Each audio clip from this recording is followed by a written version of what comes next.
Sanskriti University for excellence in life. BTech Agri BSc lateral entry. The big names are. No big names, but కానీ దాని వాళ్ళ కోసం ఎవరెళ్ళా అదే exact అంటే వాళ్ళు తెలిసిన మన స్టార్స్ కాదు కదా ఫ్యాన్స్ వెళ్ళడానికి తెలిసినా కూడా ఇప్పుడు మీరు ఫాస్ట్ అండ్ ఫ్యూరియస్ ఈ సిరీస్ ఉన్నాయి అవును you don't go there because of ఫలానా రాక్ ఉన్నాడు డ్వైన్ జాన్ దానికి వెళ్ళట్లేదు మీరు అది స్పెక్టకల్ అది వెహికల్స్ చేజెస్ యాక్షన్ ఇది అది సో అప్పుడు ఏంటి మీకు తెలిసిన యాక్టర్ ఉండొచ్చు కానీ వాడి కోసం సినిమాకి వెళ్ళటం మానేశారు హాలీవుడ్లో అది నేను చెప్పేది you know so true yes so ఇవన్నీ I honestly believe Raj Kumar లేకపోయినా కూడా ఈ సినిమా ఇంతే ఆడుతుంది ఆ ట్రైలర్ బట్టి దాన్ని బట్టి రాజ్ కుమార్ బదులు ఆ రేంజ్లోనే ఏ యాక్టర్ ఉన్నా కూడా మోరల్లెస్ అదే మీరు ప్రభాస్ ఉన్న సినిమాలో మీరు ఎవరినో పెడితే ఆడకపోవచ్చు అది నేను చెప్పేది అది ఎందుకంటే దాని డిజైన్ కూడా వేరే ఉంటుంది అవునవును అందుకే ఆటిట్యూడ్ అసలు ఆ మోడల్ మారిందా అని అడిగింది కారణం అదే బికాస్ ఇంతవరకు మనకి తెలిసి మన స్టార్స్ ఎలివేషన్స్ లేకుండా స్టార్స్ అయి ఉండి బట్ ఒక ఎంఐ మిషన్ ఇంపాసిబుల్ సిరీస్ లాగా లేదు ఒక ఇలాంటి వాటిలో చూసిన సందర్భాలు చాలా తక్కువ బికాజ్ మామూలు మన సినిమాలో హీరో ఊరికేలా తల తిప్పితే కూడా దానికి ఒక ఎఫెక్ట్ ఇది ఒక స్టార్ హీరో అలాంటిది showing them like normal people వచ్చింది అలాంటి సినిమా అసలు ఒక రుద్రమైన నాకు గుర్తుంది చిరంజీవి గారు నార్మల్గా ఒక మెగా స్టార్ అయ్యింది డెఫినెట్గా ఐ ఫీల్ అంటే ఇప్పుడు బాలచంద్ర గారు ఉన్నారు అఫ్ కోర్స్ బాలచంద్ర గారు ఈ టైంలో తీయలేదు అలాంటి విశ్వనాథ్ గారు ఆఫ్ కోర్స్ నాకు తెలిసి వెన్ టైం సాగర్ సంగమం ఆ టైంలో తీసినప్పుడు Kamal Haasan image would have been very different అప్పుడు వచ్చిన కమల్ హాసన్ ఫిలిమ్స్కి సాగర్ సంగమంకి ఏమి ఏదో ఉండదు ఇంకోటి మీరు శంకరాభరణంలో సోమయాజుల్ గారు లాంటి ఒక 60-year-old అన్నోన్ పర్సన్ని ప్రొటాగనిస్ట్గా పెట్టడం అనేది నాకు తెలిసి ఇప్పుడు కూడా ఎవరు అసలు ఇమాజిన్ కూడా చేయడు అలాగే ఒక అంత పొడుగ్గా ఉండి ఆల్మోస్ట్ యూనో డస్కీ కాంప్లెక్షన్తో మంజు భార్గవి గారిని హీరోయిన్గా పెట్టడం కూడా ఎవరు ఊహించుకోలే మీరు అన్నట్టు బట్ అది కూడా ప్రొటాగనిస్ట్ని మీరు నాన్ యాక్టర్ని ఎవరు ఐఏఎస్ ఆఫీసర్ని తీసుకొచ్చి పెట్టడం అని దానికన్నా రిస్క్ అయితే పరాకాష్ట ఇది కరెక్ట్ రైట్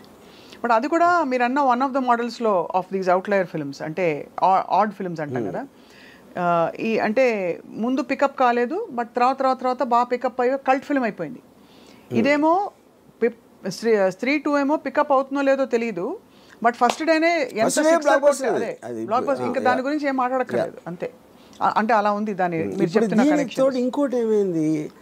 నిన్న దాంతో రిలీజ్ అయిన అక్షయ్ కుమార్ సినిమాకి 5 కోట్లు వచ్చింది 54 కోట్లు రాజ్ కుమార్ సినిమాకి వస్తే 5 కోట్లు అక్షయ్ కుమార్ సినిమాకి వచ్చింది 5.5 కోట్లు అంతా జాన్ అబ్రహం సినిమాకి వచ్చింది అదే రోజు మరి తీసేవాళ్ళు ఇప్పుడు నెక్స్ట్ ఎవరైనా హీరో రెమ్యూనరేషన్ ఒక సిరీస్ ఆఫ్ ఫ్లాప్స్ తర్వాత తగ్గించుకునే సందర్భాలు ఉండుంటాయి ఆర్జీవి గారు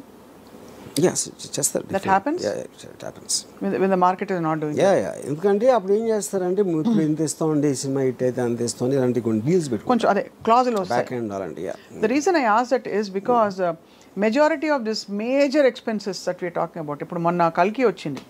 it was actually a feast వినడానికి ఒక అమితాబ్ బచ్చన్ గారు ఒక సో అండ్ సో ప్రభాస్ ఉంటే అసలు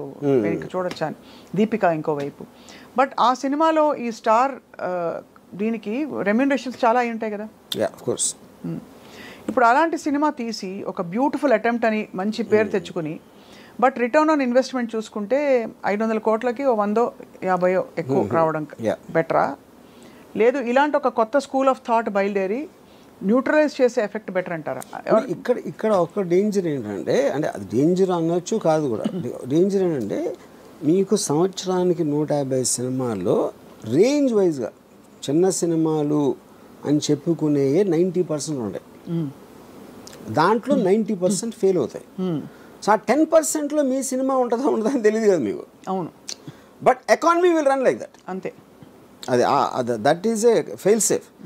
అప్పుడు మేము పెద్ద సినిమా చేసి అన్కంట్రోల్డ్ బడ్జెట్ ఎంత రెమ్యూనరేషన్ ఇచ్చినప్పుడు ఎంత పోవటానికి ఛాన్స్ ఉందో ఇప్పుడంటే ఇప్పుడు నేను పేరు చెప్పండి ఇప్పుడు ఒక సినిమా మీరు 400 కోట్లు తీసారనుకోండి దాంట్లో మీకు 200 crores నష్టం వచ్చింది అనుకోండి ఇప్పుడు మీరు దీని బేసిస్లో 10 కోట్లు 15 కోట్లు సినిమా తీస్తే ఎంత పోయినా కూడా మీకు 10-15 పోతుంది ఇక్కడలాగా 200 పోదు అంతే కదా యా అంతే రిస్క్ ఇస్ లెస్ అంటే తక్కువ. బట్ కొడితే జాక్ పాట్ కొడితే ఇంకా తిరుగుండదు అది. బట్ ఆల్ ద సేమ్ ఈ హీరోలు అందరూ వాళ్ళ రిస్క్ కూడా ఒక సినిమాలో ఎంగేజ్ అవ్వడం ఈజ్ వెరీ హై, బికాస్ వాళ్ళు తొందరగా పీక్ అయిపోతారు. ఆ తర్వాత దానికంటే ఏదైనా తక్కువ ఇస్తే చూసుకోరు. చచ్చినట్టు ఆ లీగ్ ఆఫ్ మార్కెట్లోనే ఇప్పుడు ప్రభాస్ వచ్చి సడన్గా మంచి ఒక ఇలాంటి ఒక 127 hours లాంటి సినిమాలో ఆర్ సంథింగ్ చేస్తారా అంటే whether people will digest, whether he'll take that risk we don't know. He's compelled to work now in very very big projects. దానికి రీజన్ ఏంటంటే ఇప్పుడు 127 hours ఈ లెక్క థ్రిల్లర్ అనుకోండి ఏదో సంథింగ్. ప్రభాస్కి డబ్బులు ఇచ్చేది not about the story, not about that. అతను స్క్రీన్ మీద హై స్పీడ్లో వస్తే అంతమంది ఎక్సైట్మెంట్ వస్తుంది అనేది కాస్టింగ్ ఫ్యాక్టర్. అది